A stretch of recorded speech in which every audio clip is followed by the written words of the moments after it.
બે દિવસ માટે બેંકો બંધ હોવાથી હિંમતનગર માર્કેટયાર્ડમાં નાણાકીય વ્યવહાર બંધ થતા સોમવાર સુધી હરાજી બંધ રાખવાનો નિર્ણય કરાતા ખેડૂતો મુશ્કેલીમાં મુકાયા છે। હાલમાં મગફળીની સિઝન હોવાથી ખેડૂતો મોટા પ્રમાણમાં અહીં આવ્યા। આમ તો માત્ર હિંમતનગર માર્કેટયાર્ડમાં જ રોજની 10,000 બોરીની આવક થાય છે। મોડી રાતથી ખેડૂતો માર્કેટમાં કતારો લગાવી હતી, પણ આજે હરાજી બંધ થતા તેઓ મુશ્કેલીમાં મુકાયા હતા। આવતા મહિને લગ્નની મોસમ હોય, ખેડૂતોની મુશ્કેલીમાં વધારો થયો, જેથી તેમનામાં રોષ પણ જોવા મળ્યો હતો। કુલ 5 દિવસ માર્કેટ બંધ થતા ખેડૂતો વેપારીઓ પણ મુશ્કેલીઓમાં મુકાઈ ગયા છે। હરાજી બંધ થવાથી વાતને લઈને હાલ તો 10,000 જેટલી બોરીઓ હિંમતનગર માર્કેટ યાર્ડમાં લઈને આવ્યા હતા, જે તેમને પરત લઈ જવી પડી।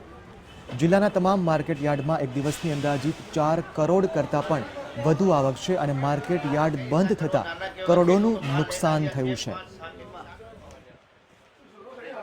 શહેરના સભ્યો અને ખેડૂત ભાઈઓ અહીં ગાડે માર્કેટ યાર્ડમાં ભેગા થયા હતા અને એમણે આજે હરાજીનું કામકાજ બંધ રાખવાનો સમજૂતીથી નિર્ણય લીધેલો છે।